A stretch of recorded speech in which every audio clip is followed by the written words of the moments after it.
चलिए आइए, good morning. मेरा नाम शंकर कुशवाहा है और आज से हिस्ट्री के टारगेट बैच में आपका स्वागत करता हूँ। ठीक, और हमारा जो आज का क्लास रहेगा, क्लास नंबर 1 है हिस्ट्री का। ठीक, क्या है? क्लास नंबर 1 है, क्लास नंबर 1 है। ठीक, धीरे धीरे करके हम लोग पूरा कोर्स कंप्लीट कर लेंगे। ठीक, हिस्ट्री का अगर आपका सहयोग रहा तो जरूर से। एक बार मैं थोड़ा सा चेक कर लेता हूँ क्वालिटी के बारे में। जी ठीक है, जितना हो सकता है उतना मैंने मैनेज किया है। चलिए आइए शुरू करते हैं। देखिए, जब हम लोग हिस्ट्री को पढ़ते हैं तो हिस्ट्री को हम लोग 3 भागों में विभाजित करते हैं। हिस्ट्री को हम लोग 3 भागों में विभाजित करते हैं। पहला होता है प्रागैतिहासिक काल, दूसरा होता है आद्य ऐतिहासिक काल और तीसरा होता है ऐतिहासिक काल।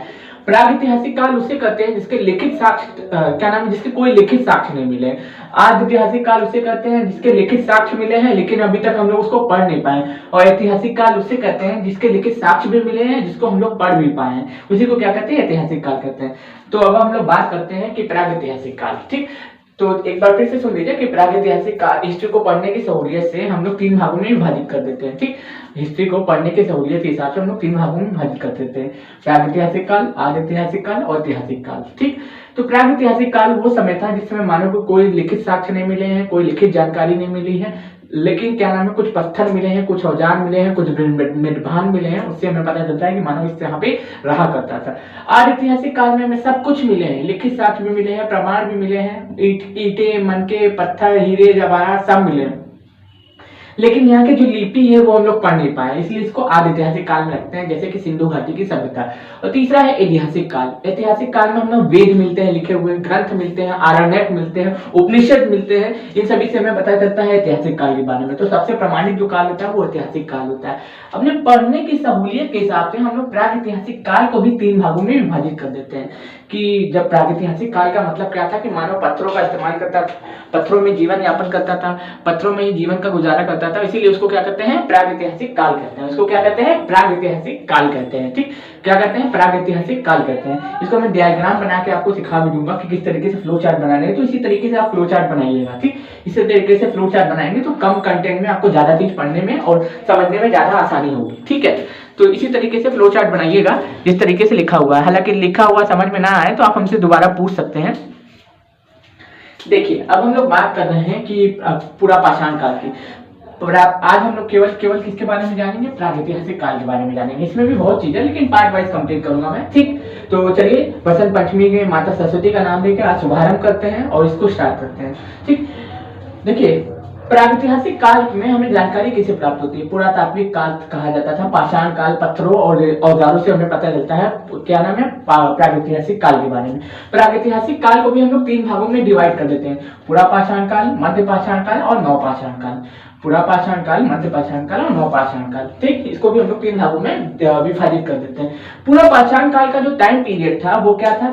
25 लाख बीसी से 12,000 बीसी तक, मतलब 25 लाख पहले से लेके 12,000 साल तक। ठीक, 25 लाख बीसी से लेके 12,000 बीसी तक का जो कार्यकाल होता है उसको पूरा पाषाण काल कहते हैं। और उसके बाद इसमें हमें कई चीजें देखने मिलती है। मानव की उत्पत्ति, ठीक, मानव की उत्पत्ति का पालना या मानव जाति का पालना कहा जाता है अफ्रीका महाद्वीप को, क्योंकि अफ्रीका में जीवित मानव के साक्ष्य प्राप्त हुए थे सर्वप्रथम, इसलिए अफ्रीका महाद्वीप को मानव जाति का पालना भी कहा जाता है। इस समय मानव पूरा पाषाण काल में खाना बदोश जीवन यापन करता था, आखेटक था, संग्राहक था, जानवर का शिकार करता था, मारता था, उसको खा पी जाता था और उसी से अपना जीवन यापन करता था। ठीक, आग की खोज हो गई थी लेकिन मानव को इस्तेमाल करना नहीं आया था। पूरा पाषाण काल में आग की खोज तो हो गई थी लेकिन मानव को उसका इस्तेमाल करना बिल्कुल नहीं आया था। ठीक, तो इसमें क्या क्या चीजें होती है? 25 लाख बीसी में 25 लाख से 12,000 बीसी तक का काम टाइम पीरियड होता है। मानव जाति की उत्पत्ति का पालना अफ्रीका महाद्वीप को करते हैं, खाना बदोश जीवन यापन करता था, आखेटक और संग्राहक था और आग की खोज हो गई थी इस काल में। ठीक, इस काल में फिर मध्य पाषाण काल का समय आता है। इसमें मानव थोड़ा सा डेवलप होता है, थोड़ा अपने आप को विकसित करता है, थोड़ा अपने आप को क्या करता है? डेवलप करता है, थोड़ा अपने आप को विकास करता है। इस समय क्या होता है? इसका टाइम पीरियड था 12,000 बीसी से 5,000 बीसी तक।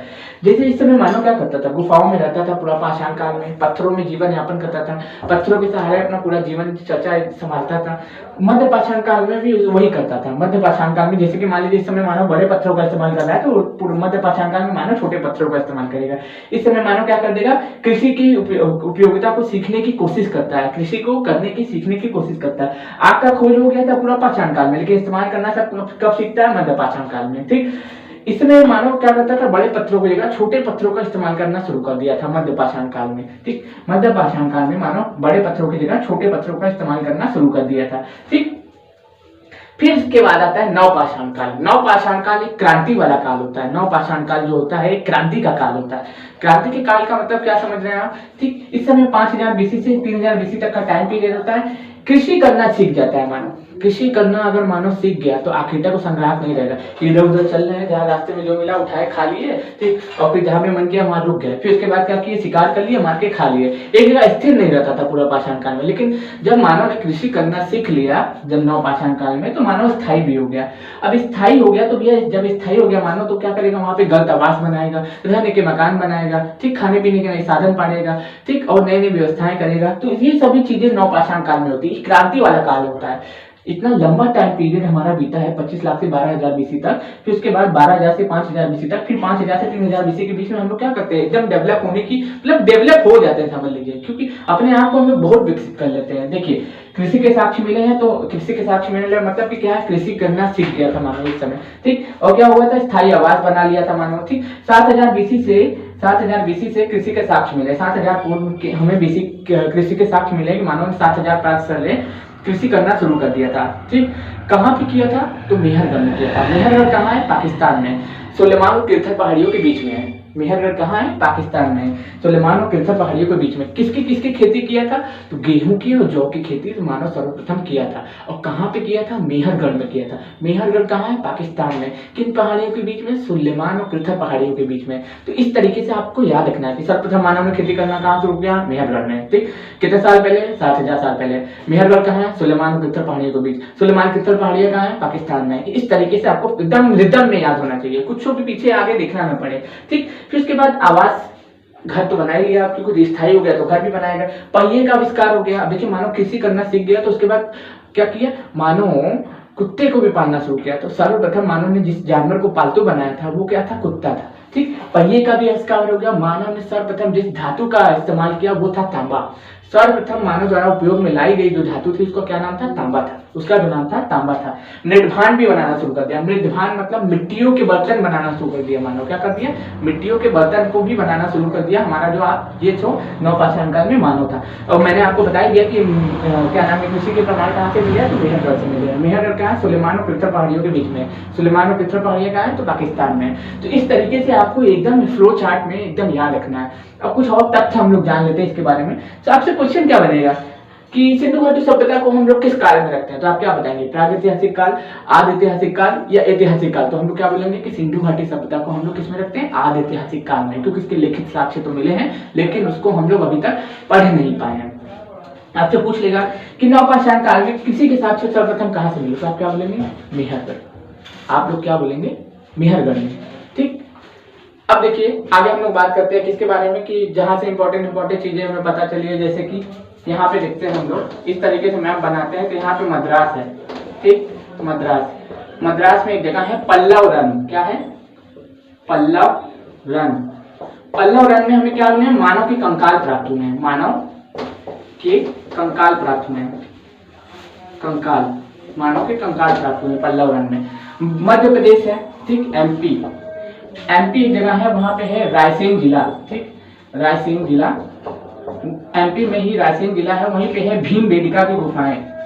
भीमबेटका की गुफाएं, भीमबेटका की गुफाएं। ठीक, यहाँ पे क्या हुआ है, मानव को शैल चित्र मिला है। क्या मिला है, शैल चित्र। यहाँ से मानव को शैल चित्र प्राप्त हुए हैं। यहाँ से शैल चित्र मानव को प्राप्त हुए। उत्तर प्रदेश में जाएंगे, यूपी में, तो यूपी में एक जगह है कोलडीहवा। ठीक,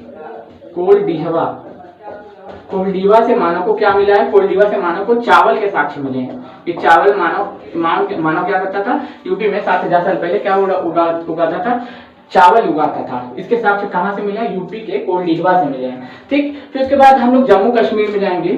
ठीक, JNK में, तो जम्मू कश्मीर में हमें क्या मिलता है देखने को, जम्मू कश्मीर में हमें मिलता है गर्द आवास।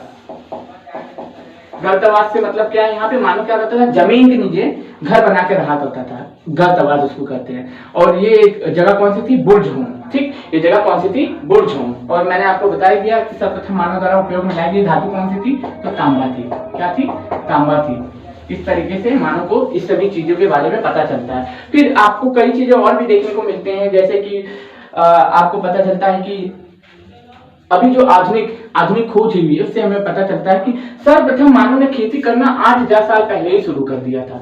और वो जगह कौन सी थी, लौरा देव। कहाँ थी, लौरा देव। लेकिन अगर हम प्रमाणों से, पुराने प्रमाणों से जाने तो 7000 साल पहले मानव ने खेती करना शुरू किया था। कहाँ पे, मेहरगढ़ में। लेकिन इससे भी पहले मानव ने कहाँ शुरू कर दिया था, 8000 साल पहले यूपी में, लहुरा देव में। तो इस तरीके से आपको देखने को मिलता है। तो इसी तरीके से इसको कंप्लीट कर लीजिएगा और इसको क्या नाम है, फ्लो चार्ट बनाते हुए आगे बढ़िएगा। धन्यवाद। आज कोई नहीं की, अरे